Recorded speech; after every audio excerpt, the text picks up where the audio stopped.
what is up, everybody? This is Victor Pring, and this is our episode 1 for Unfiltered, where we talk about your feelings unfiltered.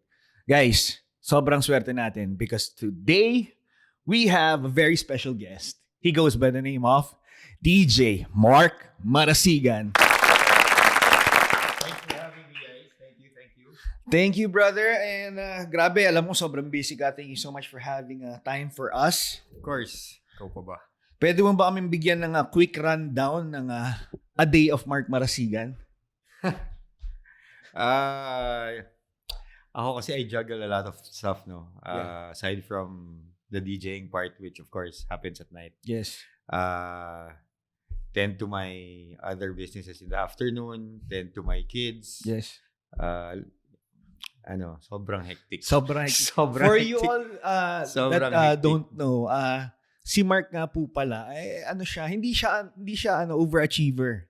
Kasi si Marc lang naman po ay nagtapos ng law at pinapractice niya rin yung pagiging lawyer niya while being a DJ. That's why when I was starting as an MC, I always call him the law. But nung medyo tumagal na kami naging partner sa amin with DJ X Factor na wala dito ngayon na dapat dyan siya nakaupo. Law X Beast. Sayang na sayang. But yeah, so the title of our series is The Rise. So here what we want to talk about is syempre how you started on your early days. Can you give us a quick look on how you started it? Well, I've been a bedroom DJ for a long time since high school pa. I started playing by myself. Inside by myself. Iba yung nun bro. Hindi. Playing by myself. Alam mo yun, bedroom DJ lang tayo dati. And then, alam mo na, nagpumilit, nagsikap, maraming nakilala, di ba? Doon nag-start actually when I met people, the right people. So that's when I got the opportunity to play professionally. And started there. I was still heavily into my law practice back then. I was part of a law firm. I owned my own law firm later on, and then slowly naging 50-50, naging 70-30, hanggang sa na-blur na yung line sobra na hindi ko na alam kung alin yung para main, mas masaya mag-DJ. Kung ano yung main Pero iniisip ko, law is my profession, and then DJing is my passion. So yun yung love mo gawin. No? Ang ganda nung sinabi mo doon na you met the right people and worked with the right people. So, I firmly believe kasi talaga na it's not all about talent. Talent is part. Syempre, hard work is part. But of course, the people that helps But you. it's not to say na it's who you know. Yes. Hindi yun yung sinasabi ko. Siguro, I was just very fortunate na I met the right people at the right time. Kasi may mga who you know na bibigyan ka ng chance. Pero hindi naman din nila gugustuhin malampasan mo sila. Di ba? Meron ganun yan. Di ba? Tama. But yung mga taong nakilala ko, binigyan ako ng chance and talagang binigay sa akin yung without looking back. Walang kapalit. Tama. So, ang ganda nun, no? Kasi nga, syempre, most of the people, if I remember it correctly, merong quote na some people wanna see you succeed, but they don't want you to outshine them. Yeah, exactly. Pero, and I was very fortunate of that because guys, when I was starting out as an MC, Marc was the one na talagang dinala niya ako under his wing. So, kung hindi nyo alam, mag-start yung MC career ko sa isang bote ng San Mig Light na binibigay sa akin ni Marc every Wednesday sa Raven. So, lasing kasi yung MC every Wednesday night. Sabi sa akin ni Marc, so Models Night yun. No? So, pag Models Night kasi si Marc yung tumutugtog nun. Then, sabi niya, bro, MC ka, ganyan. Then, that's where it's all started. Yeah. Pero kasi I never believed in yung magbibigay ka ng chance tas pipigilan mo rin lang. Because sa akin hindi ka naman ma-outshine. Tama. Because your shine is different from the other person's shine. Magkaiba yun. Tama. Di ba? May kanya-kanya kayong areas and opportunities to grow and to show your talent and to show everybody na you deserve a place in the industry. There's no such thing as taking the place of another. Yun yung sa akin. Tama. So it's very nice to, of course, groom people that will sharpen your own sword. Correct. Diba? That people that always keeps you in check. Kasi that's what you want. A healthy competition para syempre solid din yung output mo lang. And I think that's where the issue is. Yung Issues, term, nako. Yung term na competition, I think yan talaga eh. Sobrang ganda ng quote na lumabas lang. I don't know. Yes. That was today. I read that yesterday. Yung, ikaw na magsabi. Yeah, I read it also. Yung people at the bottom Yun. compete with each other. Yup. Diba? People at the top collaborate. Yes. I partly agree, I partly disagree, pero I guess the bottom line ng quote na yun is, if you compete against each other, then you're bound to fail. That's, I think. Tama. Kasi, meaning, if you're bound to fail, you'll stay at the bottom. Diba? Yeah. Pero if you compete with yourself and look for others, Yes. diba, to collaborate with, to help others also, and to seek help. Yes. Kasi importante rin yun eh, di ba? Ito. Yung seek help. Kasi hindi ka pwede masyadong mayabang pag sa industry na to. Tama. Nakakala mo, ikaw lang magaling, ikaw lang Kaya mo marunong, lahat. kaya mo lahat. Pag may nakita kang magaling, sabi mo, Nips, magaling ako dyan. Tama. That's hindi ka mag-grow pag ganun eh. Diba? Totoo. Kailangan makita mo yung, ako napanood ko sa X Factor, tumugtog. Pinag-usapan natin to dati, Vic eh. Totoo. Doon ko na-realize na, pwede ba magmura dito? Doon ko na-realize na, shit, hindi pala ako magaling. Oo. Di ba? Kasi tangina, yun ang magaling. Totoo. Alam mo yun?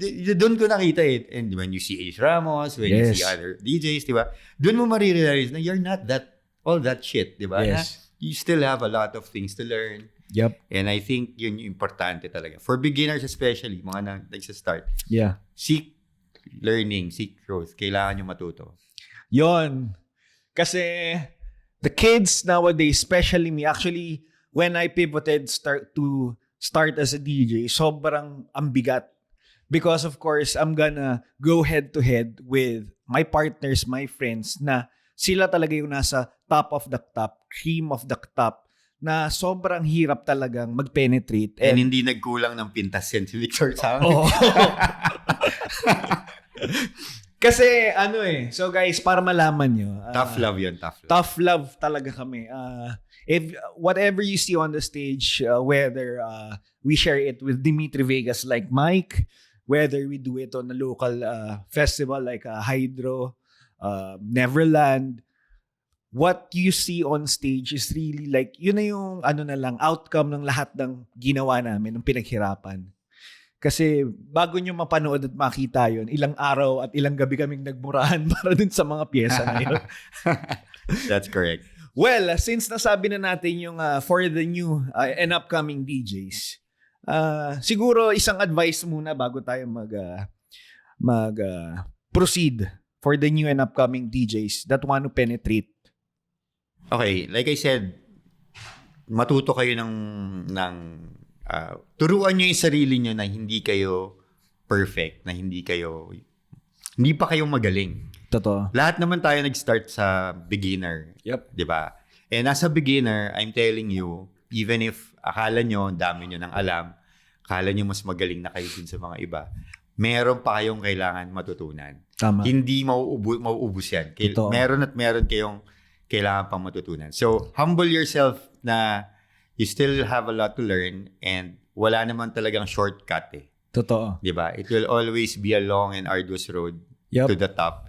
And most importantly, para sa akin, on your way to the top, huwag kayo mananagasa ng tao. Diba? Totoo. Find your own path, your own way na wala kayong masasagasaan. And believe me, when you get there, it will be 10 times, 100 times, 1,000 times more satisfying. True. Kasi alam mo na wala kang sinagasaan and yes. you did your best. So I'd like to, sobrang ganda sinabi ni Mark, but I'd like to add on that is, siguro yung time, effort, and hard work.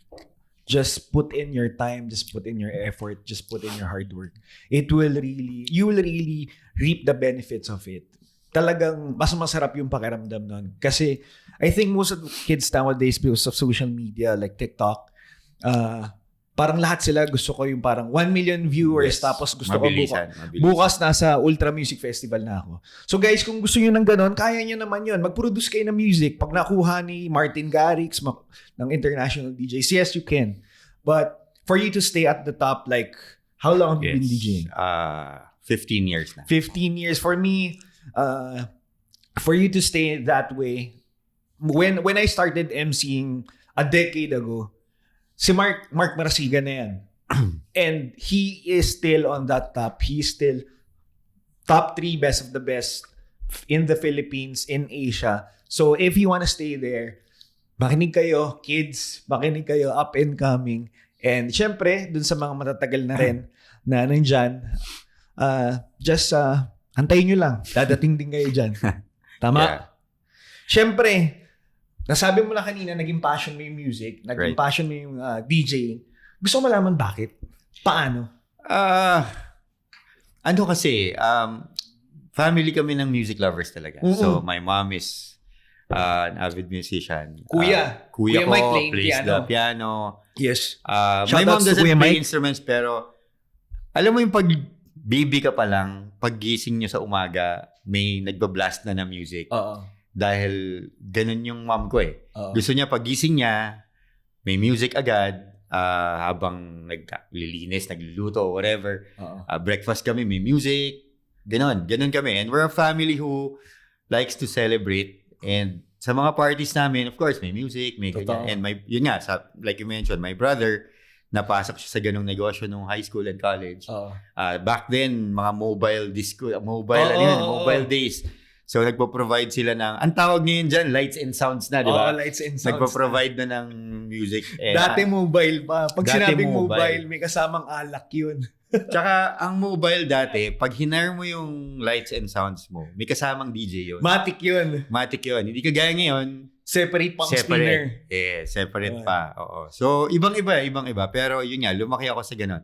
And when I was in high school, sa Claret, for some reason, I don't know, wala ata to sa ibang schools eh. Sa Claret, merong tinatawag na record club.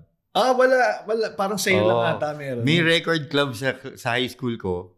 And lahat ng mga mahihilig sa mobile, back then, turntable pa eh. Andun lahat, members lahat. So we share mga plaka, nag-share kami ng mga ganito. So from there pa lang, medyo andun na yung na-spark na yung interest ko. Siguro, for me, hindi na nag-waver na hanggang ngayon. Ano pa rin, parang nasa sistema ko na yung music. Sobrang okay din to have a childhood na yung music loving family talaga. Yes. And syempre, have a school like Claret na talagang meron din kayong subjects or meron din kayong extracurricular activities that supports music. How about during college? College, sa Ateneo, ano naman doon? Sa mga hindi nga po pala nakakaalam, si Marc po ay nag-pre-law ng Ateneo at tinamad siya. Yung law naman kinuha niya sa UP. So, kung gusto niyo i-gauge yung katalinuhan niya, doon niyo na lang po i-gauge. At nung nag-entrance exam po siya sa Ateneo at UP, lasing naman po siya. At nung board exam Urban legend yan, lasing din po siya. Hindi namin po sinasabi na ini-encourage na maglasing kayo before board exam and before entrance exam. Oo nga.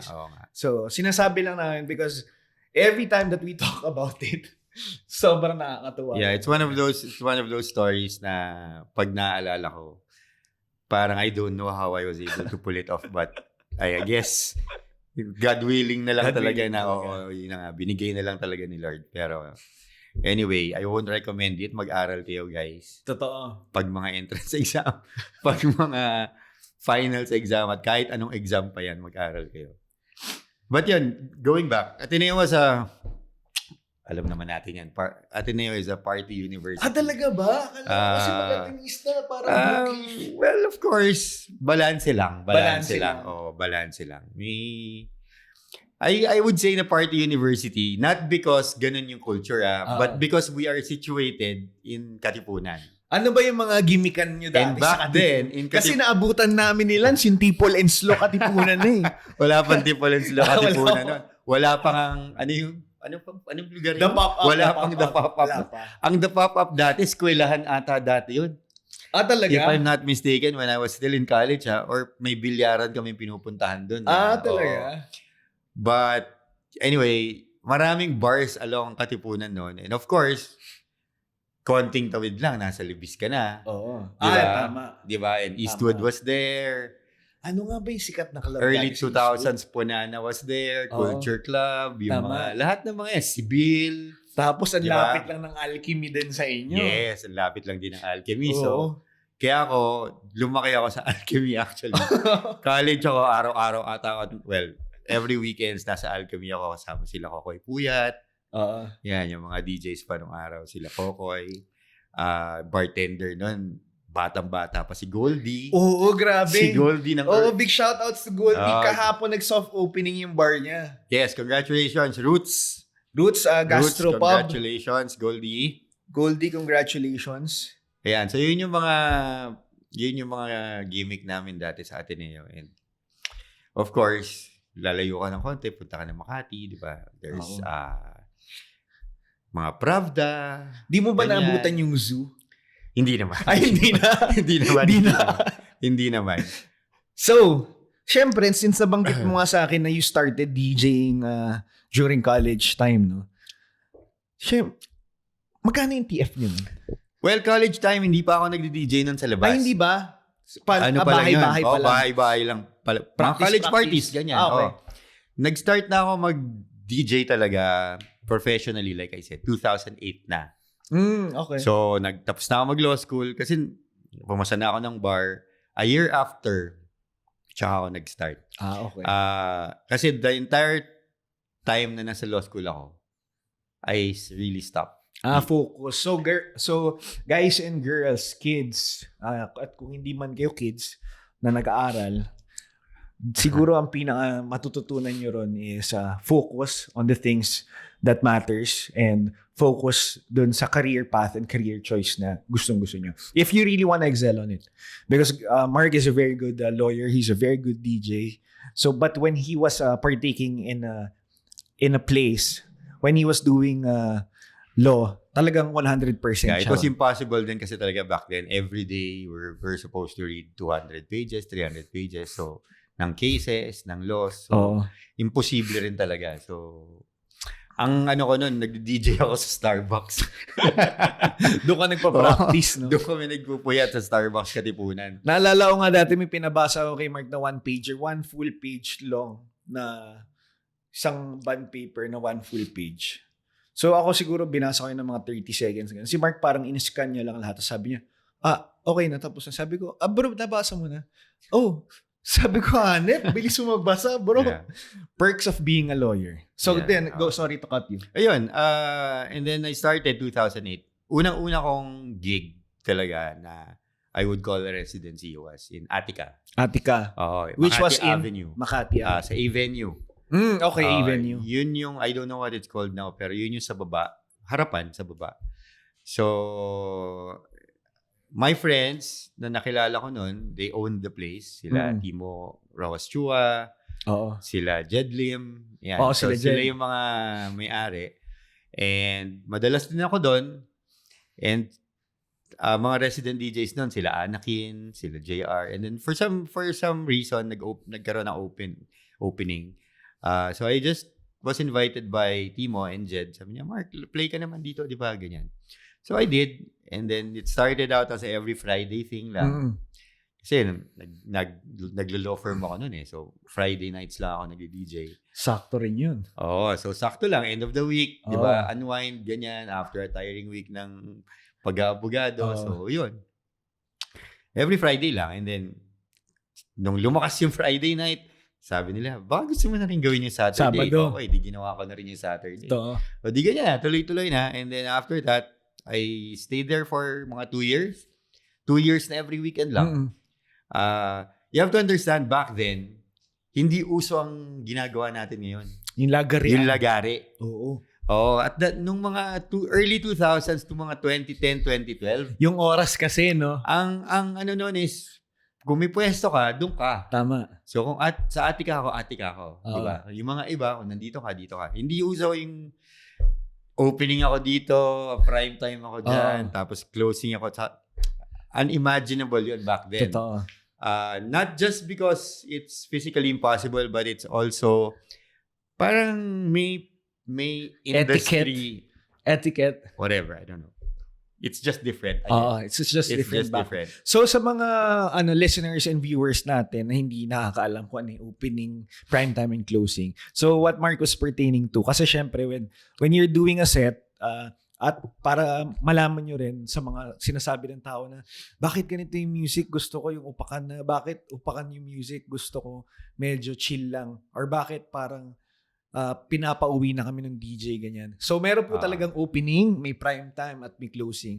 So it depends, it varies from place to place, but mostly the time slots are 10 to 1, 1 to 4, and 4 onwards. Or pag 2 hours each naman, 10 to 12, 12 to 2, then 2 onwards. In other words, as DJs kasi, when you go into a venue, sa mga nanonood and listeners natin, no? Pag pumunta kayo sa isang venue, there's a 6 to 7 hour window na kami kailangan namin i-cover. Kayo, you can go there and spend 30 minutes, 10 minutes, maybe 2 hours, 3 hours. It's up to you, di ba?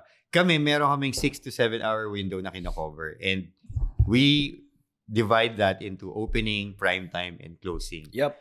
So, sometimes, pag pumasok kayo sa bar ng 10, tas yung tugtog medyo malamya pa for your taste, diba? It's intentional. Hindi dahil hindi marunong yung DJ, hindi dahil baduy yung place. Yep. And we try as much as we can to choose the perfect music, the right kind of music for a particular time frame. Yun yung kailangan nyo maintindihan. Hindi yan pagdating nyo sa silo ng 10:30. Gusto mo, Avicii na yung bakit wala pang mga confetti? Bakit wala pang mga ganyan? Ganun talaga, di ba? Of course. Kasi nga, may build up yan eh. And may window kasi kami na inaalagaan. And that has a lot of impact on vibe, on music, sales, of course. Yan, most importantly, di ba, sa sales ng club. And yung enjoyment din ng clients. So, yun yung customers. So, that's why. So, para, syempre, after Attica naman, ano ang next? Okay. Here's where the interesting twist happens. No? After Attica, sila Timo, since naging close na kami, they opened a new place called Relic. Relic. Ito yung partner ka na? Sa BGC naman. Okay. So, yan na yung time na para, Mark, gusto mo bang sumama na? Ganyan. So, that's where, dyan na nag-start. So, I joined their team. Back then, hindi pa ako, industrial partner lang ako. Okay. When you say industrial partner? Industrial partner means, I was a shareholder in exchange for my work. So, ang work na pinrovide which was being a pogi, no? Which was, aside from that. Aside from part na yun. Yun yung mahal eh. Yun yung talaga, premium doon. But aside from that, of course, music programming, musical director, ganyan. So, I was in charge of creating nights, kung ano yung Monday night, Tuesday night, Wednesday night, ganyan. And then, who I will get as DJs. All of those things. So, dun nag-start naman yung Relic. Dito na yon sa BGC na yon. Not far from here. Talaga? Oo. Ayan. So, dati, sa Attica, ano yung mga tugtugan nyo ng mga panahon na yun? 2008, 2009 to 2011. Grabe, golden era ng hip-hop and R&B yan. Hip-hop, R&B, and parang initial stages ng EDM. Intro. So, it was more dance pop. Dance pop nun. Yung mga uso nun. Craig David, Oo. Lady Gaga. Totoo. Mga ganyan. Rihanna. Poker face. Yes, yan. Yun yung mga makikita mo. Yan. Kung sa mga kids ngayon, ang uso yung mga twerk. Yung uso dati, yung poker face, poker face. Oo. Then dance pop talaga nung araw. And then, transfer kay Relic, ganun. Continuing the trend lang din na dance pop.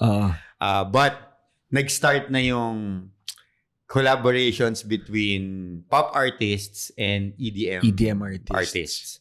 So, dyan na pumasok yung David Guetta and Rihanna, Calvin Harris and Rihanna. Diba? Yan, dyan na nag-start yung mga collabs na. So, nag-merge na yung mainstream pop and back then was supposedly underground dance music. Oo. Then after naman nun, Relic. After Relic, yun na yung we started Urban BGC. Okay. Yan. Naku. Urban BGC. Ang daming memories natin 2012. Dyan. December, tandang-tanda ako, nagbukas kami December 7, 2012. And I remember the date because the following day, my daughter was born. Okay. Happy birthday. Oo. So, syempre, baby Nitos. Hindi ko makakalimutan yung date na yun. Kasi tumutugtog ako and I had to rush home because yun na nga, papanganak na yung anak ko. So, yun. I won't ever forget that date. But, yun nga, Urban BGC na. Tapos, Urban was a different animal. Oo. Urban was, I think, a trailblazer. Kasi back then, it was Republic eh. Diba?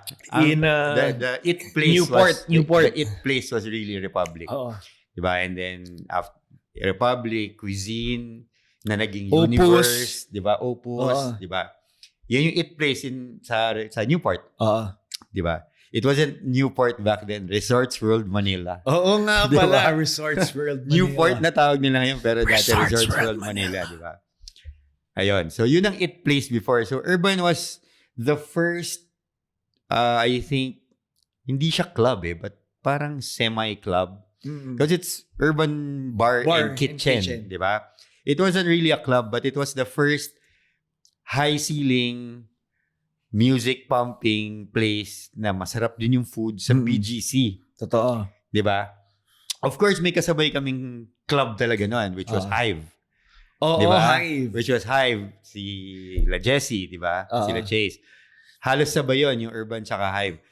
Right sabay after, din ba to ng ano? At ano ba to? 21 ba or 12? Sky. Right after Sky and then Hive kasi is sabay. Sabay. Okay. And then, here in High Street, ang kasabay namin noon was Ascend. Classic. Ascend, which became 7th High. Oo, 7th High panalo. Which became 7th High. But again, Urban, yung location kasi ang ganda, di ba? Sa 4th Strip. Oo. Tapos ano lang, 3rd floor, buong floor, high ceiling. Tapos, ganda. Oo. It was perfect, di ba? So, and at that time, when we opened, parang perfect timing, I guess, kasi the It Place, which was Republic, was on its parang final year. Final stretch. Kasi they were transferring to BGC na rin. Tama. Diba? And then, yun na nga. So, parang transition, Urban BGC for 2 to 3 years and then, nagbukas naman ng The Palace. The Giant. Diba? So, ito na ang The Palace. So pero guys, sa mga hindi nakakaalam, ang Urban QC at ang Urban BGC, sumikat po talaga yan. Hindi po dahil sa nightlife una. Dahil sa Bacon on a Bucket. Yes. Tama? Bacon on a Bucket. Doon po siya sumikat. At, BGC. BGC, sorry. BGC. Kasi QC was really born as a club. Nightclub na siya talaga. Nightclub na siya talaga. So how would you say na like being a business owner sa club and being a DJ part din, paano mo siya masasabing mahirap at masaya? Well, sige, tapusin lang natin ha. After Urban BGC, Raven naman. Okay. Diba? Sige, masaya, maganda tong usapan. So, Raven naman. So, Raven, alam naman natin kung ano mga nangyari ng Raven. Diba? Hindi, para sa mga hindi nakakaalam, daanan muna natin. Kasi I'm sure marami tayong listener, viewers, like young entrepreneurs na syempre gusto rin magtayo ng bar, magtayo ng club para may idea sila that it's not always na happy every day. So, yeah. Well, Raven was, for me, it was one of the best times that we had. Truly. Even if it didn't last too long. Gano'ng katagal ba ang Raven? 2 years, I think. If I'm not mistaken, 2 years. But I guess those 2 years were really, really packed with hataw yun. Lahat ng, And again, babalikan ko yung, yung timing kasi pa-start pa lang din ng Palace eh. So, syempre, nagkaroon ng opportunity na I always mention this kasi para sa mga nagbabalak magtayo ng businesses. And I guess I'll connect it with your next question. Diba? Yeah. If you have plans of entering the nightlife business, you have to first understand the landscape. Yes. Yun yung pinaka-importante. Tama. I guess just like in any other business na parang you can't go into it without understanding the landscape, who your competitors are, what they are, who they are, and what they are capable of. Tama. Na hindi biro. Na, like, there's, the reason why, di ba, sabi ko kanina, perfect timing kasi ganito, kasi ganyan. Because there are just some things, some realities that you have to face when you're in the nightlife scene, no?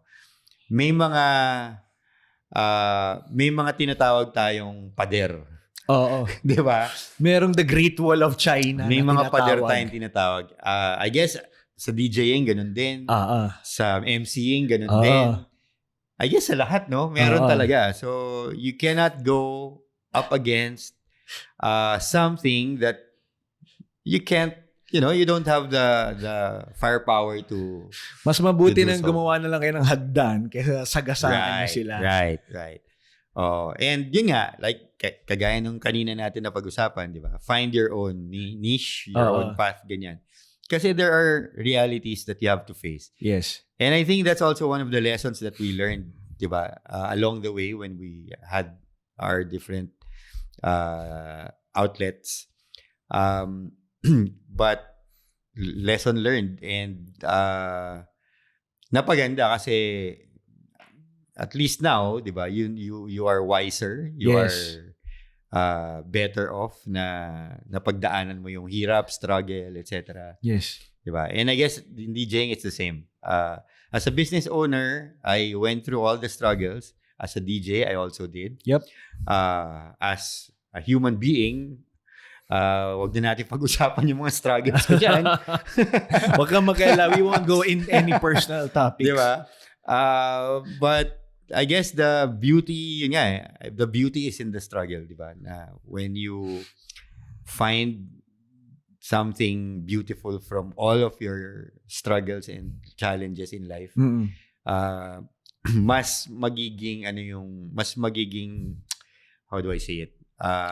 Mas magiging maganda yung magiging end product mo because ikaw na mismo parang diamond ka na the more pressure that you put in di ba? Right. So grabe, no? Talagang from the start, from your college life until ganun kasi talaga may pivots na nangyayari, like for you pivoting from law to DJing, from DJing to being a business owner. Then, I could have given up back then honestly, when Raven was in that situation. I could have given up na 'di ba, na ayoko na. Balik na lang ako ng law. I mean, full-time na lang ako mag-law, 'di ba? Okay lang naman, wala namang problema, 'di ba? At least na experience mo na. Oo. But pero meron pang mas matamis na dadaanan. Meron pa. Pero bago tayo dun sa matamis na dadaanan, dun muna tayo sa float muna. Float muna. After that one. After Raven, 2014, 15, that's when, I think back then we were busy on flying in and out. Touring. Kasi parang we were touring, I think, from 2015 up till 2018, 19. Ako 2014 to 2019, yes. Tama? Yun yung, So with that, I'd like to ask you, how do you think it molded you in a positive and a negative way? How did it pushed you to be an artist? That's a great question, Vic. No? Kasi I guess, yun yung pivot na sinasabi mo, na after, I wouldn't call it a failure, but after the struggle that I had to go through with Raven, I thought that there was nowhere else to go. Kasi after nun, the only bright spot was Urban QC was opening. But other than that, I didn't have a residency. Totoo. I didn't have my closest friends back then wanted to retire already from the industry, and they did. And they actually did, di ba? And hindi pa ako part ng where I am now, no. So wala akong makakapitan nung araw, di ba? But yung pivot was, to my surprise, I was getting booked left and right by festivals and fiestas and puro out of town. Brands. I think that's when we started Cuervo then. Corporate, Cuervo Tour. and then Cuervo DJ Tour. Yeah. Thank you, Lucio Pua. Yes. Diba? So, biglang nagkaroon naman ng ganon. So, parang yung career ko from a regular club DJ, naging touring DJ naman tayo ngayon, diba? And you were an MC nun. So, biyahe tayo ng biyahe every week. Grabe yun. Doon nag-start yung late nights, early flights. Di ba? Yun. Yun ang literal na late flights, early. Grabe yun. I think si Ron po ang nag-coin ng term na yan. But sobrang perfect description because we were out in the clubs till in morning and straight to the airport para sa flight. For you, alam ko lahat ng cities, lahat ng countries na napuntahan mo that you perform into. Alam ko lahat sila masaya. But give me one that's really dear to your heart. Yung mga hindi po mapipili, huwag kayong magsiselos. Well, locally, dearest to my heart, Hydro One. Ako, dearest to my heart, locally is Hydro One. Closing set ako nun eh. And pinapatayan na kami ng SM. Ng kuryente. And since first Hydro yon, syempre, ang dami na naging performers. So pagdating ng oras ko, I think that was around 2 a.m. or 3 a.m. na. Medyo paubos na yung tao. But for some reason, nagawa namin ng paraan ni Ron Tag back then. Nagbalikan yung mga iba. So, and then we had a beautiful closing set. And I won't forget it because that was the time that Paul Walker passed away. Yes. And my last song was See You Again nung night na yun. So, medyo naging emotional yung crowd. But of course, I would be amiss kung hindi ko naman sasabihin na syempre, Dimitri Vegas and Like Mike. Yes! Syempre naman. Not just because magkasama kami ni Vic, but it was a dream come true. You have to understand. Yes, you have to understand. Diba? And usually, in a festival, si Dimitri Vegas and Like Mike, they end the show. They don't want other DJs na mag-play after them and MCs. But this time around, pinayagan nila. And of course, hindi naman dahil kami yun, no? But i-claim ko na sana eh. But that's our story and we'll stick to it. Dahil kami yun, dahil pinayagan. Kaya nila pinayagan. Anyway, ayun, sobrang saya lang yung CZG na yan, no? Tapos na-meet pa natin sila in person and nakausap natin sila. I vividly remember, nag-iyakan kaming dalawa ni Mark when we got the news that we will perform alongside the kings of Tomorrowland, the number one DJs in the world, Dimitri Vegas and Like Mike. Grabe yun. Iba yung feeling na yun.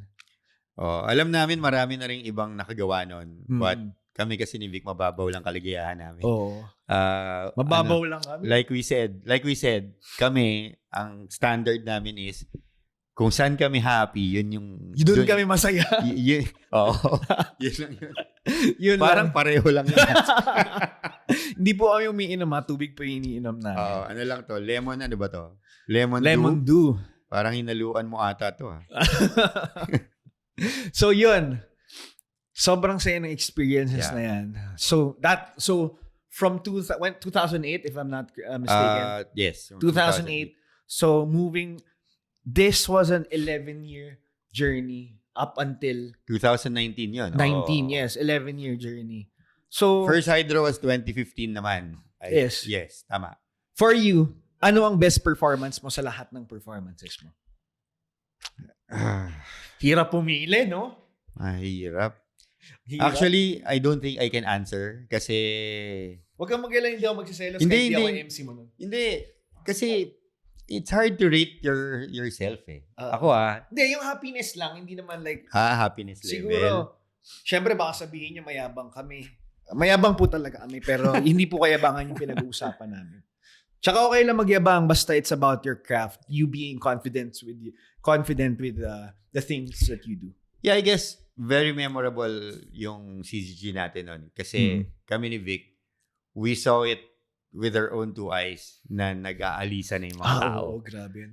And how many? Like 30,000, no? Nag-aalisa na yung mga tao after. Yeah. Kasi guys, pag international act yung nagpe-play, after their set, may dead air talaga. Oo. Hindi yung kagaya ng ginagawa natin dito na pwede tuloy-tuloy, di ba? May gap talaga. Just like when I played for Roll to Ultra, di ba? You have to wait for 10 minutes. Kahit na yung mga tao, parang uneasy na, you have to wait. Kasi ganun talaga. That's how they do it internationally. International stages. So after Dimitri Vegas and Like Mike performed, Vic and I were at the back, 10 minutes of dead air. And we can see people leaving. Oo, grabe yun. And medyo heartbreaking kasi excited kami tumugtog. Oo. And gustong-gusto namin mapasaya yung mga tao. Tapos nakikita namin sila nag-aalisan. Akala kasi nila tapos na. Oo, nakikita namin sila nag-aalisan. And then nagtingin na kami ni Vic na, shit, anong gagawin natin? Si Like Mike, lasing na lasing. Hiningi niya yung USB ni Mark. Correct. Sabi ni Like Mike, yo bro, you're next, right? Give me your USB. So binigay ni Mark. So, hindi natapos yung 10 minutes, actually. Dahil thank you kay Like Mike. Hindi natapos yung 10 minutes. Inabot ko yung USB ko and then we were able to go up on stage. And then sabi ko kay Vic, wag na natin dramahan yung intro. Upakan na natin. Kasi we were planning on a dramatic intro pa dapat, di ba? But sabi ko, Vic, wag na natin dramahan. Upakan na natin agad. So, we did. And nung narinig ng mga tao na meron pa, lo and behold, nagbalikan naman sila. Totoo. And that was amazing. That was a surreal feeling ng time na yun. Grabe, no? So I think this was February 2019. Yes. Tama, Feb 2019. Thank you, Super Awesome Productions. Yes. Reg Reynoso and si Steph. And of course, Blue Energy Drink. Yes. Boss Shai, Mama George, salamat. So after that one, 2019 na. Ang dami, Vic. Ang daming memories. Ang dami kong... Sobrang dami na. Meron pa tayong ginawang back-to-back events. Kadayawan, then Hydro, 2019. It's so hard to na pag binabalikan ko lahat. Especially, imagine, Hydro, I'm 6 out of 6. Yeah. All Hydro festivals, I'm present. Even their Hydro drizzles ng mga universities, I'm there. Even Hydro Pampanga, Hydro by the Bay. Kaya laking pasalamat ko sa Hydro team na sobrang tiwala nila sa akin. Kasi sobrang, I don't know. And meron pa tayong yung mga viewers natin, may aabangan pa sa August 26.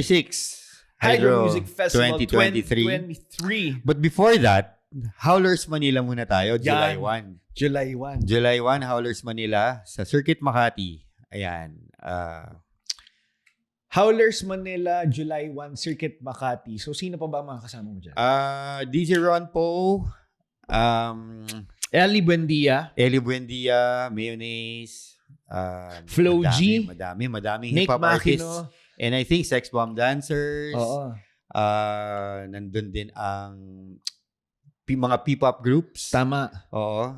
Sobrang diverse ang ginawang lineup dito. Siyempre. Yes. Props to Danny Corazon and of course to Nick Hernandez. For curating that amazing lineup for Howlers 2. Yun. Yeah. And siyempre, balik ulit tayo dun sa 2019 moments. A few months after that, eto na tayo. We didn't know na sa pinaka-exciting part. We didn't know na yun na pala. Yun na pala. Ang last hurrah. Sobrang actually, saya. ano pa yan February yan ng 2019. So, medyo mahaba pa. Yeah. Marami pa naman like nangyari. Like what I said, nag-hydro pa ulit tayo, 2019. Nakapagsinulog pa tayo. Nakapagsinulog pa tayo ng 2020. Yes. Sinulog ng 2020. January yun. And then March. Ayan na. Yun na. March 15. Hindi natin malilimutan. Doon na nagsimula. So, syempre hindi ko napapahabain pa. How was your pivot during the pandemic? Initially, syempre lahat napunta online, di ba? I was fortunate, again, I go back to my earlier statement.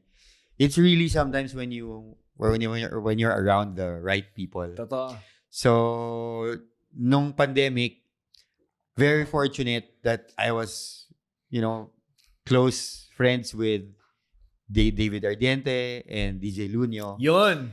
And big shoutouts to David Ardiente and the Wolf, DJ Lunyo. Sa Rems. Yun. Di ba?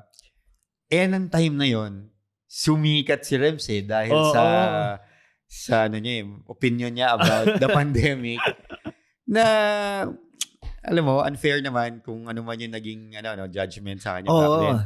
But of course, we all know, to each his own talaga. We all know Lunyo for the dance challenges. Mahal natin yan si Lunyo. Sa dance challenges, kaya siya sumikat, di ba? On TikTok. And prior him being a superstar, we have done so much shows with Lunyo. Yes. Castaway, even yung All the Way Up, ginawa natin yun sa Urban QC. By the way, Castaway, shout out din kay Louie Lizardo. Boss Louie.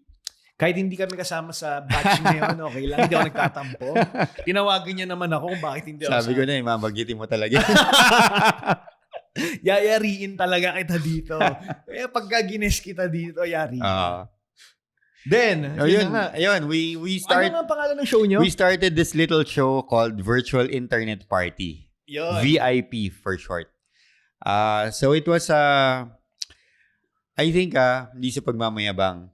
I think kaisa-isang internet-based party in the world. I think Yes, I think so too. I mean, maraming nagpa-party sa Twitch, marami sa YouTube, maraming. Pero kami kasi kakaiba sa VIP. Sa Zoom kami nagpa-party. Oo, tsaka sa inyo, dapat meron kang invite link. Sa tapos Zoom bayad ka dapat. Sa Zoom kami nagpa-party and then you have a minimal entrance fee of 100 pesos. Diba? Panis. Minimal entrance pa yung mga club, fee of 100 pesos. And then you get into an exclusive Zoom room where me, David, and Lunyo are DJing. Oo. So, and hindi lang nagdi-DJ. Sometimes may mga games kami. Sometimes may So, medyo naging rin kami well, of course, David is already a radio DJ, no? Tsaka nag-host na rin. Pero ako, kakaiba sa akin yun kasi medyo nahasa din yung pagiging host ko at pagiging, hindi, alam mo, kilala mo ako, Vic, di ako nakikipag-interact masyado. Medyo suplado ako, di ba? Kaya hinahayaan kitang mag-mic. Di ba? But yun nga, bagong experience, bagong saya, galing. And in fairness sa inyo, parang nung pandemic, kayo lang din ang nakakuha ng sponsors. Well, yun nga. I think New Balance is one of your sponsors din. Hindi. Back then, sino ba nag-sponsor sa amin nun? May sneak peek pa yata nun. Sneak peek. If I'm not mistaken. Pero karamihan ng sponsors namin talaga na pinagpapasalamat ko hanggang ngayon. Mga mahal nating OFW. Talaga. Grabe. Oo. Back then, since our show nga was internet-based, maraming mga fans si Rems Na eventually, hindi ko alam kung bakit, naging fans na rin namin. Natuwa na rin sa amin. Fans of acquaintances, gano'n. Fans of acquaintances. Pero mga fans talaga ni Lunyo, lahat sila. Napaka-supportive all over the world. Yes. Middle East, Canada, North America, grabe. And we want to give a shout out sa kanilang lahat. Napakadaming nagmamahal kay Rems na sinupport din yung show namin. Kaya pasalamat kami ni David na kasi for the first year and a half ng pandemic, that sustained us. And grabe yung support nila. Hindi ko maka-quantify into words kung ano yung... Grabe yun. Oo, grabe yun. So, syempre, yun na nga yung during the pandemic time up until ma-lift na yung lockdowns and all. Yes. So, how was the adjustments of like nag-lockdown then going back again? Syempre, ikaw may family ka, ayaw mong ilagay sa... You know what's hard? A lot of DJs, when the pandemic happened, they lost their DJ jobs. Yes. But ako, dahil multitasker ako, ang dami ko ring iba pang like, of course, daming negosyong nagawa. Clients sa law practice also decreased. Urban QC closed down. So maraming mga challenges na nangyari. Aside from just the DJ work, akala ko nga, lahat naman siguro tayo, no? Akala natin nung start, sandali lang to. Ilang linggo lang 2 to. weeks lang daw eh. Ilang buwan lang to. Pero hindi, tumagal, di ba? Parang Pilipinas po ata may pinakamahabang lockdown, 6 months. At hindi siya sa 6 months natapos. Dahil marami pang mga pakulo na nangyari.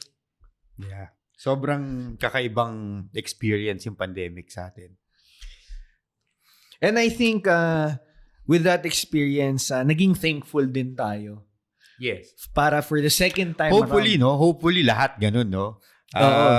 Sana maging thankful tayo for the second chance na binigay sa atin to do what we love and earn from what we love doing.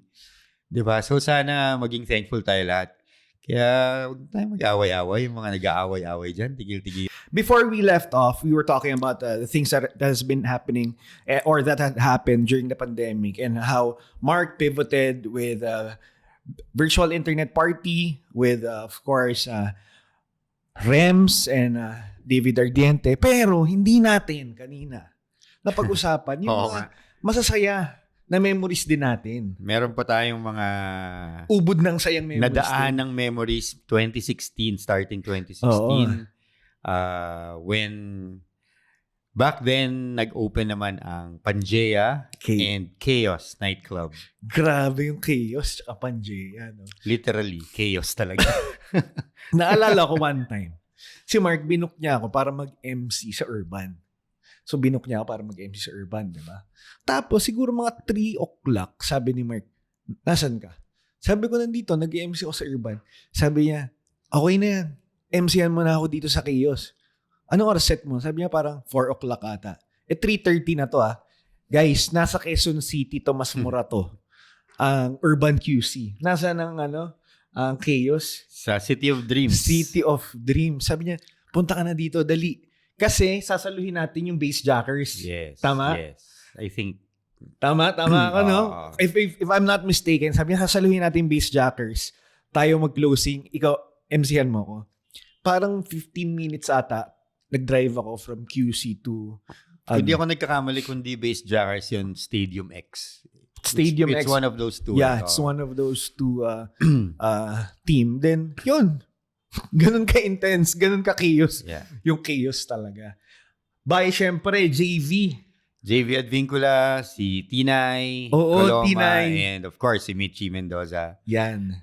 And Pat Martinez, of course. Huwag natin kakalimutan si Pat. Baka mabatukan tayo. Baka mabatukan nga tayo. Then, meron pa tayong isang hindi nadaanan kanina. Yung malapit lang din sa Chaos Pangea. Yung Cove Manila. Manila. Before I joined. Went to before house. the pandemic, Cove Manila muna ako. Ang ano naman dyan, of course, Peter Delantar, thank you very much for the opportunity. Sarah. And then later on, sila Boss Anthony. And the entire marketing team, sila, ang dami. Sila Kay Mundo. Ang dami nila. Sila Ro. Siyempre, hindi natin kakalimutan. Ro Soriano, sila Mike Gingon.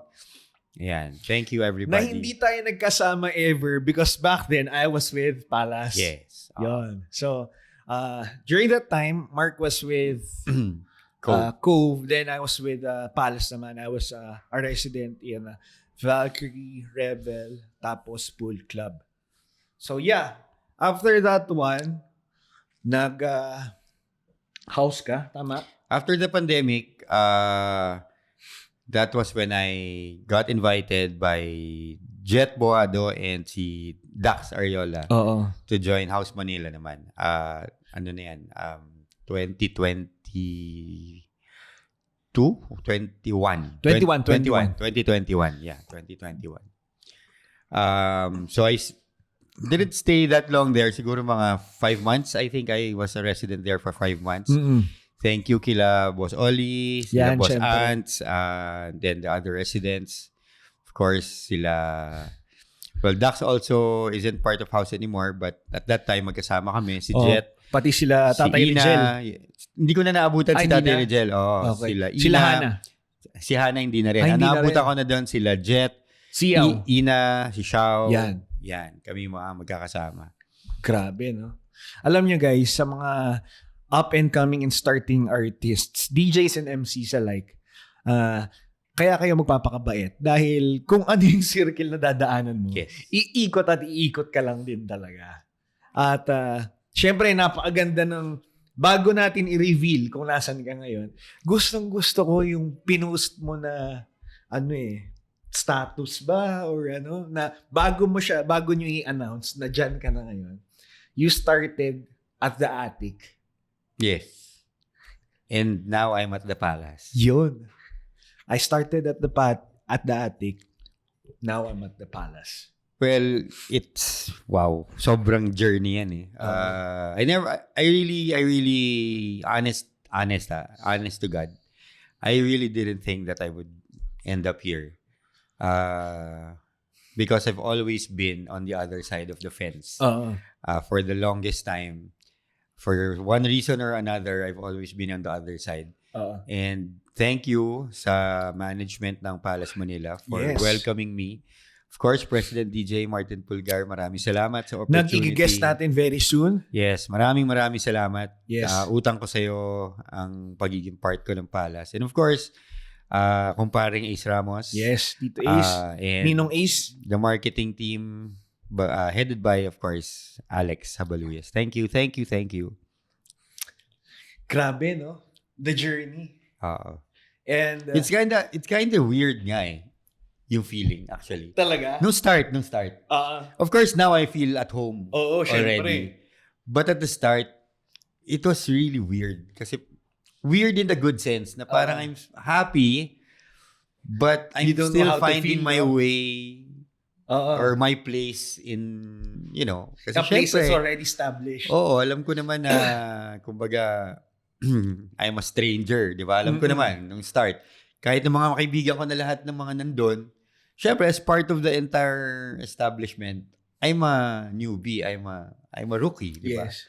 Kahit na veteran DJ ako, rookie ako sa Palace, di ba? So, I had to somehow find my way, earn my keep, prove myself worthy, and I'm still doing it up until now.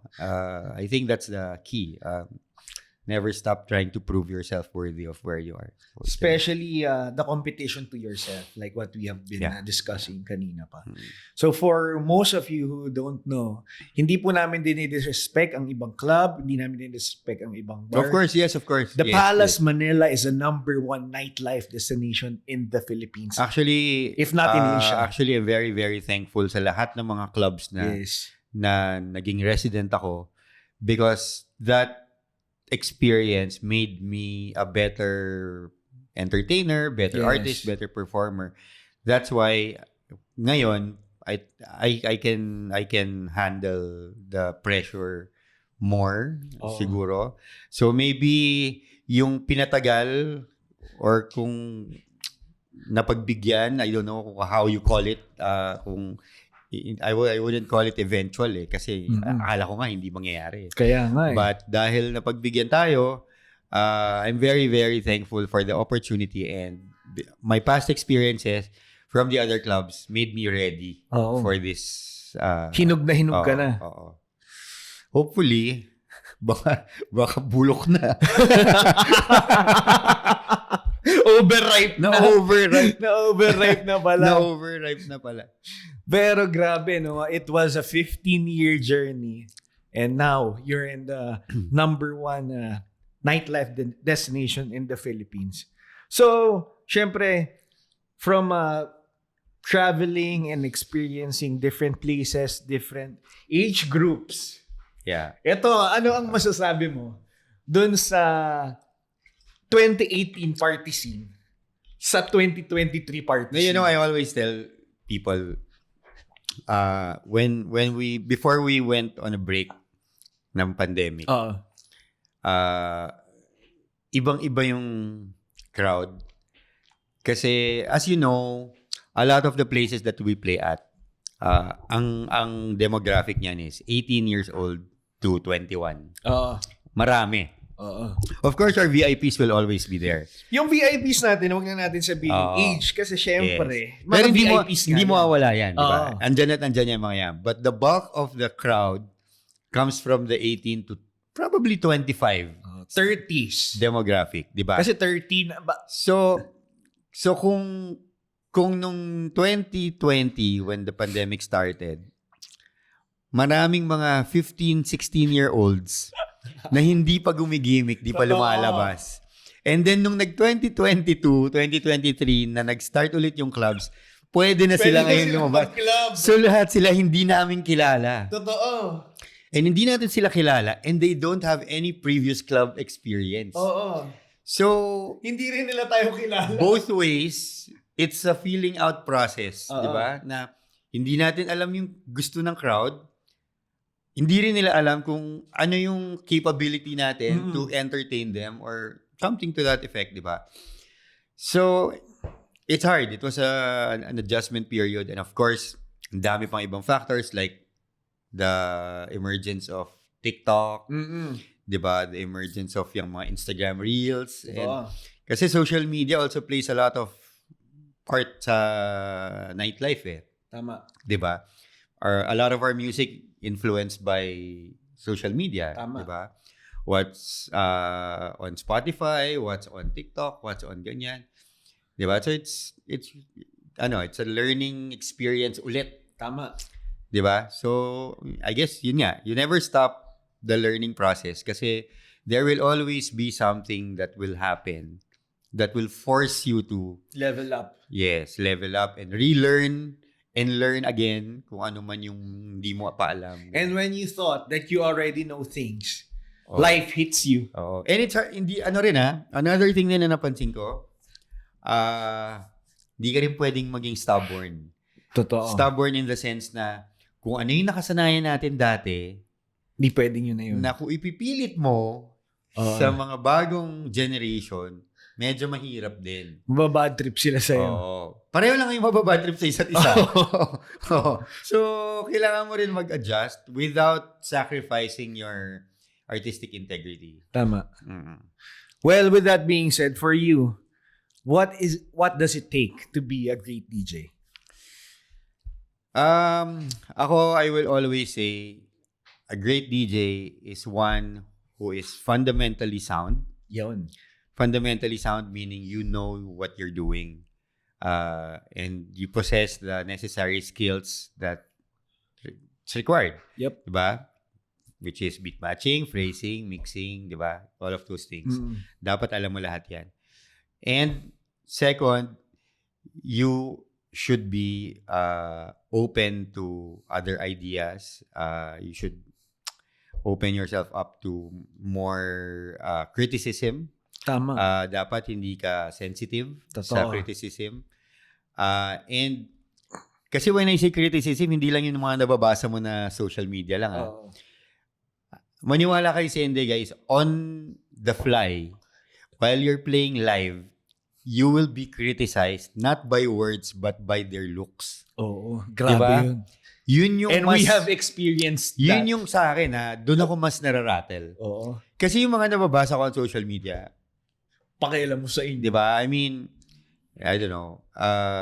I can always, of course, I'll take it constructively, but it's sometimes it's not real. Diba? Sometimes it's just, I don't wanna name names, but sometimes it's just inggit, sometimes it's just ganun lang talaga silang tao na mareklamo or whatever, di ba? Hindi mo masasabi kung ano yung pinanggagalingan. Sayang, order ka sana ng crispy pata, bro. No. My point is, pag sa social media kasi, hindi mo alam kung genuine or hindi. Totoo. Di ba? Pwedeng, for whatever reason. But when you're playing live and then you see someone give looking you this at look, you, give you this look that what you're playing is shit. Oh, it's trash. Medyo iba yung ma-unsettle ka talaga. Totoo. And dun mo mararamdaman yung pagpapawisan ka ng makakapahal. Diba? Medyo pagpapawisan ka sa likod ng leeg mo. Oo, pagpapawisan ka and then medyo mag-iiba na yung way mo magtumugtog. Mafe-feel mo yan mararatel ka, di ba? And kaya nga ako, Vic, pag mga malalaking clubs, festivals, ako lang to mas nadadalian ako. Totoo. Ako parehas tayo. Mas nadadalian ako. Kasi you can keep your set, you can focus on certain things and para mas mapofocus mo yung energy mo on performing and giving the best performance of your life, di ba? Yes. Mas hirap na hirap ako sa mga small bars. Totoo. Na konti lang yung tao. Not because konti yung tao, hindi ako mapili kung marami o konti. Hindi yun. But because pag maliit lang, mas intimate, nakikita mo yung mga mukha nila. Di ba? Pag nakikita mo yung mga faces nila and they give you reactions, medyo hassle. Medyo mahirap. Medyo struggle siya pag... Para dun sa mga tao na nakikinig at nanonood. So, what Mark is pertaining to is, syempre, kunyari, nasa music festival tayo. Yung music festival, siguro, I think, parang 15 feet yung layo namin sa inyo. Then, maybe. Merong mga Sharpie, may mga laser na nakatutok sa mata namin. Then, may lights na nakatutok sa inyo. And not just that, no? Pagdating sa bigger clubs and festivals, you have all the help that you need. Yes. Meron kang MC. Oo. Meron kang ilaw. Meron kang effects. Meron kang LED. Oo. Lahat ng tulong na kailangan mo nandyan. Meron ka pa mga sparklers. Oo. Di ba? In the case of hydro, meron ka pang... Tubig. Meron ka pang, di ba? Sa mga foam party, meron ka pang... Dami mong tulong. Oo. Pero pag nasa small bar ka, it's just you. Totoo. It's just you. And the decks, and your USB or laptop, whatever. Minsan niya, I don't wanna compare and I'm not diminishing anybody's skills. Minsan niya, pag naka-laptop ka, medyo may distraction pa eh. At least, di ba? Totoo. At least matatakpan ka ng laptop, di ba? But of course, kanya-kanya naman yan eh. Depends on what you use, di ba? But ako kasi, si Victor din, we always, most of the time, naka-USB lang kami. So, medyo exposed na. Pag kami natingin sa'yo ng masama, wala kang mabalingan. Bigla kang napapatext ng wala sa Tsaka sa smaller bars, nandyan din yung mas madali yung lumapit yung mga tao to hand out requests. Maririnig mo na, ano ba yan? Ba't ganyan yung tunog? Yes. Maririnig mo na, ano ba yan? Pangit ng tugtog. Di ba? Wala bang bago dyan? Wala bang TikTok dyan? Ganyan. Maririnig mo lahat. Yes. Di ba? And yun nga, when no one's moving, when no one is dancing, when not, kahit mga magbob lang ng head na gano'n, okay na ako. Pero pag wala talagang gumagalaw, magpapanik ka talaga. That's an experience that I think all DJs go through. Di ba? But, again, dun lalabas yung pagiging true DJ mo. Totoo. And going back to your question kanina, aside from being fundamentally sound, you also need to be really, really good at reading a crowd. Yan ang pinakamahalaga. Kasi otherwise, yun nga, like I said, hindi gagalaw Hindi, alam mo, I'd like to commend, syempre, nandiyan ang ating mga cream of the crop DJs, no? Pero yung isa sa napaka-close friend natin, si David Ardiente. Hanip sa crowd reading yung taong yun. Yes. One time, meron kaming event na ginawa na biglaan na si David dapat ang closing DJ na nasa Davao kami nito. Tapos, bigla siyang pinag-prime time out of nowhere na parang sabi sa kanya ng producer, David, ikaw na lang yung mag-producer. Then yun, on the fly, David was like, okay, let's go. Then kaboom, sobrang solid yung event, turn out. Ang saya, then we were booked multiple times again. So yeah, to the up-and-coming DJs, make sure na the skills... And one of the main reasons why David is good at what he does is because he comes prepared. Yes. And when I say he comes prepared, alam niya kung ano yung klaseng event yung piplayan niya. Alam niya kung saan, sino yung mga taong nandun, ganyan. And he prepares accordingly in terms of the music that he will bring. Kasi hindi mo naman talaga masasabi kung ano yung mangyayari while you're playing live. But you cannot go to war without lakang bala. Oo, di ba? Mahirap yun. Mahirap yun. Kahit na may baril ka, di ba? Ano mangyayari sa'yo, di ba? Ganun din.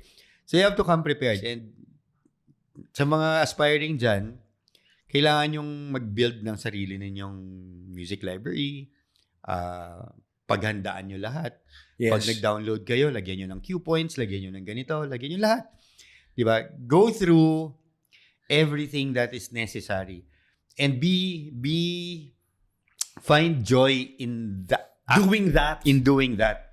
Oo. Kasi, wag kayong, pengin naman akong pyesa, bro. Pwede bang pakopya ko na? Playlist na bigay mo sa akin, pare. Pwede bang ganito, ganyan. I mean, I won't lie. I also do that. Lahat naman. No? I won't lie. Siyempre, paminsan-minsan nanghihingi ka pag sobrang galing, di ba? Sobrang ganda. Parang si Tujamo nang hingi sa'yo. Yes. Oo. Si Tujamo nga, hiningan akong pyesa. So, di ba? So, kanya-kanya lang yan. Okay lang naman yon. But what I'm saying is, before I started doing that, I already paid my dues. Talagang ako yung gumawa na mismo ng library ko. Di ba? You remixed your own music. Alam mo, one thing that you should be proud of, pag may ibang DJ na nakigamit ng USB mo at nakigamit ng laptop mo, pag hindi nila maintindihan, proud ka dapat. Dapat maging proud ka. Oo. Kasi ibig sabihin, ikaw yung gumawa nun at ikaw lang nakakaintindi. Curated lang sa'yo yun. Kasi maraming mga iba, pag bubuksan mo, madali mo magagamit yung mga USB nila. Diba? Basic eh. Naka-arrange by BPM, naka-arrange by ganito. Which is okay.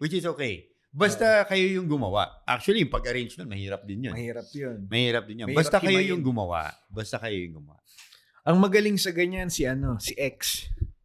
Kahit ibigay niya sa'yo USB niya, mahihirapan ka sa kanya. Well, we have discussed the early days of Mark, from college to you being an attorney, early days of a DJ, and right now you are in the #1 nightlife destination, which is the Palace Manila. For you, Mark, what's next? Hard to say. But I'm looking into transitioning na rin into more of events management. Later on, siguro.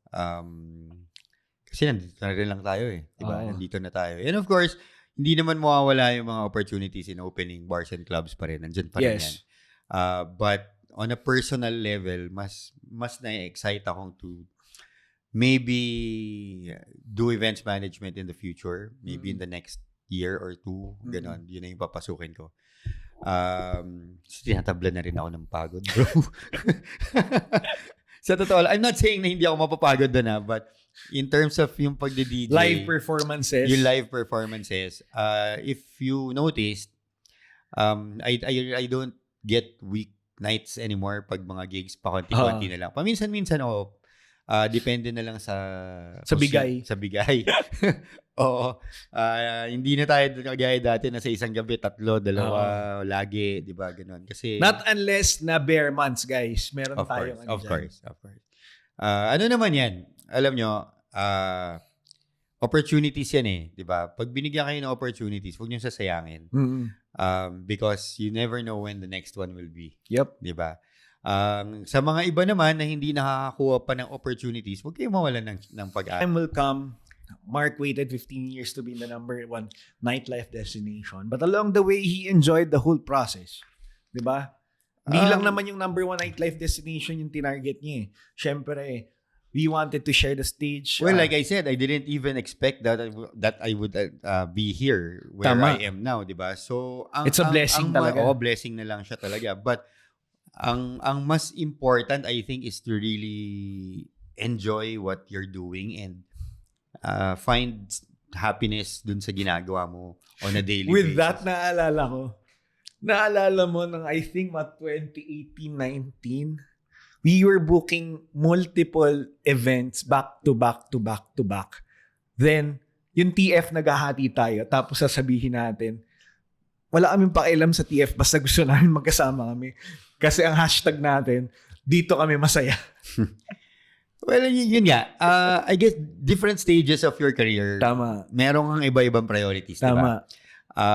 Kaya ako, marami tayong mga nababasa na criticizing other DJs for, accepting mabababang TF or charging masyado mataas na TF. Para sa'yo, ano ba ang standard rate ng TF? Since nandito na tayo, huwag kang mag-alala, hindi kita ilalagay sa hot seat dahil sasabihin ko rin alam mo, Vic, ako,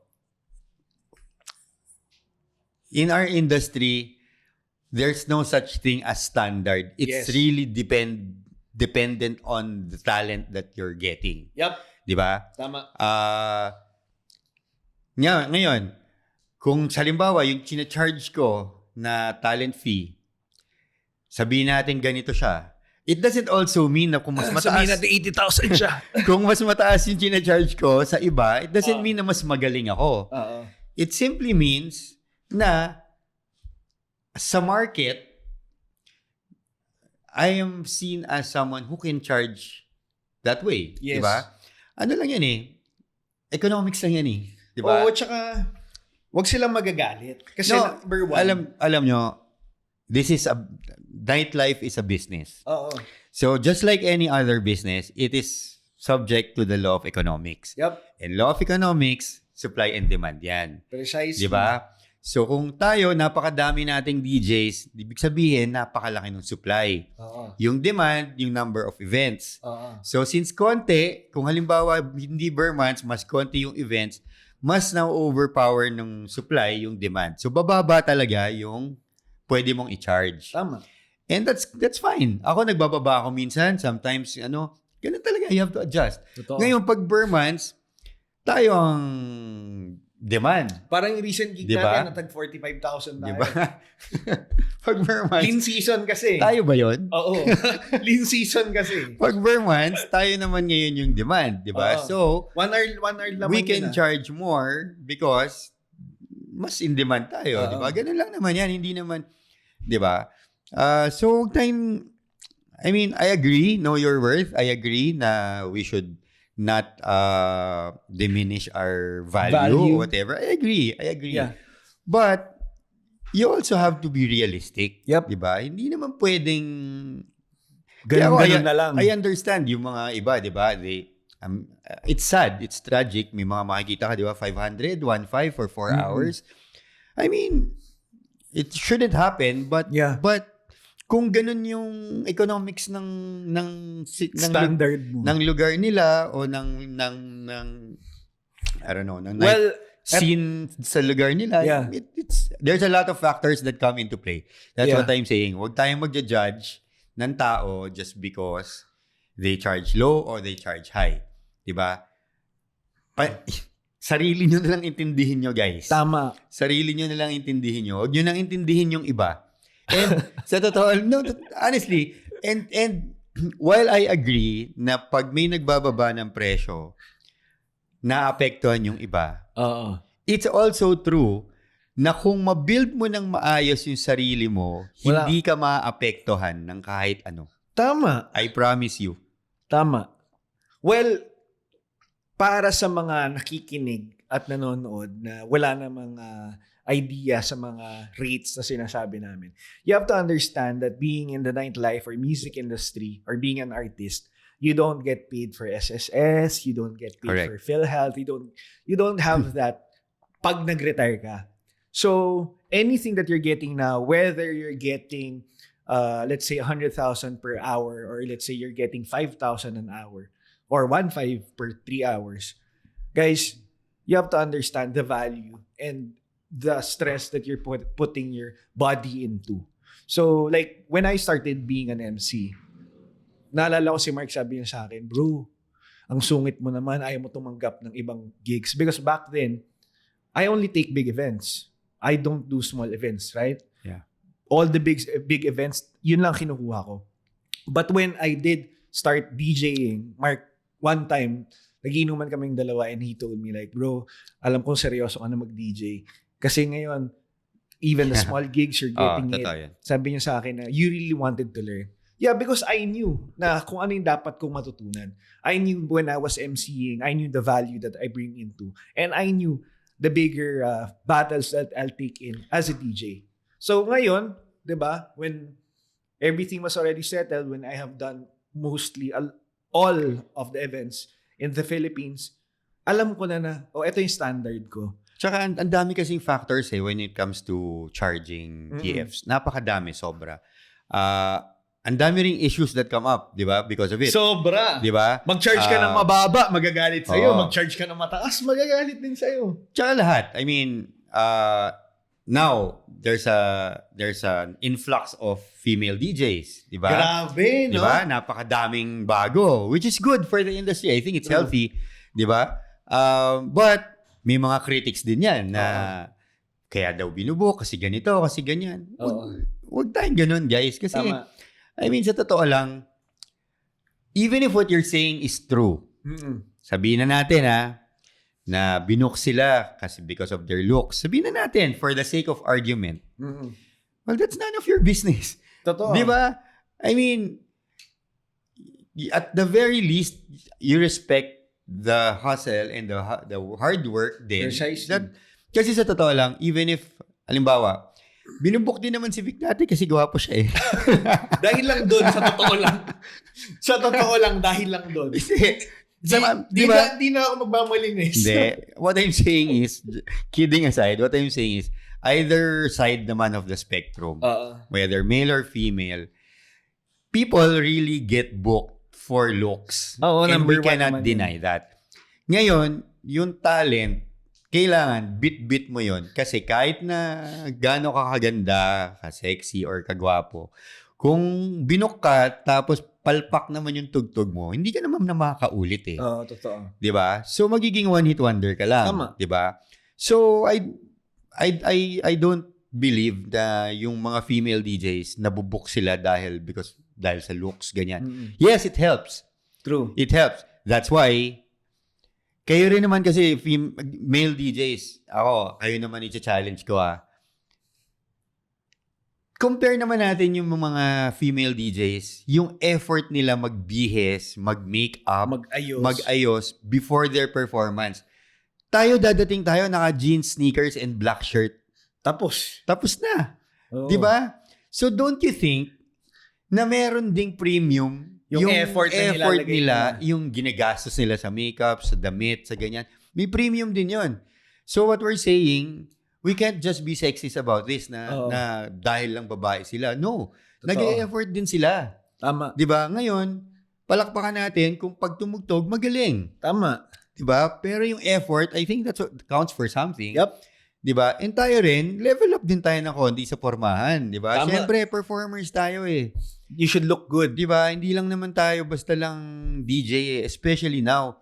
Dati okay lang yung mga DJs nasa gilid-gilid, ganyan. Diba? I mean, back in the day. Diba? Pero ngayon, yung DJ nasa stage ka eh. Lalong-lalo na isipin mo yung mga pormahan ni Nix Dampy. Exactly. Diba? Diba? Level up tayo. Oo, diba? Hanep, diba? Dapat ni DJ Uric. Diba? We also have to, parang own the persona. Yes. Yung, diba, na you're a performer, you're a ganyan, diba? Hindi nyo naman nakikita mga international DJ na kung ano-ano lang eh. Totoo. Diba? I mean, naghahanda yan. So, ganun lang yun. It works both ways. Precisely. Looks, physique. Yes. Sabihin mong sexy yung babae. Kung maganda yung katawan ng lalaki. Well-built naman yung guy, ganun din. Oo. Diba? Dahil hindi naman sila nagising na ganun na yun. Ganun din. Hindi naman sila nagising na ganun. Araw-araw nag-gym yan. Diba? Ganun lang yun. Diba? Invest in yourselves. If you want to get more opportunities, invest in yourselves. Build your brand. Mm-mm. And when I say invest in yourselves, may mga DJ schools tayo where you can improve your skills, ha? Merong bagong bukas ngayon. May bagong bukas ngayon. Siyempre. Pitch. By DJ Bad Boy Jeff. And sa mga ibang kaibigan natin. Tama. Diba? So, invest in yourself. Mag-aral kayo ng mga bagong skills. Turntablism or maybe yung existing skills nyo, galingan nyo. Tama. I-improve nyo pa, di ba? Invest in yourself, build your brand, and hindi masamang mag-market. Tama. Hindi masama yun. Di ba? And kung hindi ka mag-grow with the market, magiging dinosaur ka. Mawawala ka sa eksena, mawawala ka. So if you don't diversify and you don't pivot, you won't be... Also, Vic, very important, keep up with technology. Totoo. Oo. DJs tayo, may iwanan kayo pagka, di ba? May iwanan kayo pag hindi kayo mga ngamote updated. ka. Pag Mga hindi ngamote updated pa sa talaga. technology. So, last 2 questions. Laptop, USB. USB. Bilis naman. USB. Hindi, okay. Ako. Regular gigs and festivals and clubs. USB. Pag corporate events, laptop. Para sa mga hindi po nakakaalam, dahil po ang laptop, pag nasa corporate events ka, birthdays, ganyan, dyan mo makukuha ang only requests. Yeah. Para mas madali ka maghanap. Yes. Siyempre kasi, pag laptop, ganito, ang laki ng screen mo. Alam pag nyo, USB, ang liit lang ng screen mo. Actually, ako hindi ako naiyang sabihin. Pag pupunta ako ng corporate event, may dala akong adapter ng iPhone. Para sinasaksa ko siya sa mixer. Hindi ako naiyang sabihin to. Oo. Sinasaksa ko siya sa mixer and I have my Spotify ready all the time. Oo. Why? I don't care if I don't mix it properly. Tama. Kasi sa akin, whoever pays, sila ang masaya dapat. Sila dapat ang masaya. Sa corporate event to, sinasabi ko, I'm not being a sellout here. Ang sinasabi ko lang, sometimes my artistic ego can give way. Rest muna. Yes. Kasi ano naman yan hinire kayo para patugtugin yung mga para gusto nila. Para pasayahin sila. Oo, pasayahin sila. So, bigay nyo sa kanila yun. Tama. Okay. Meron naman clubs, meron namang music festivals para doon ka maging artsy. Yes, doon ka maging artist. Yes. Diba? Wala namang dapat doon. Grabe, ang dami nating natakil ngayon. So, nasagot natin lahat. Before we go, we wanna thank your sponsors. Well, thank you sa mga sumusuporta pa rin until now, through the years. Yup. Basically, lahat ng mga sa likod pa rin natin, Magic 89.9. Yes, today's best music. Yes, New Era Caps, of course. Sino pa ba? PNP Tattoo. Thank you, DJ Ron Po. Sino pa ba? Of course, The Palace Manila, thank you. Everybody na Urban Group, thank you very much for still keeping me. Sino pa? Parang lahat ato. Sa mga hindi po napasalamatan, maraming salamat. Kailangan ko ng kodigo.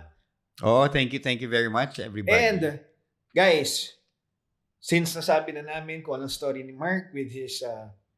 Pioneer DJ, thank you. Pioneer DJ, pinaka-importante.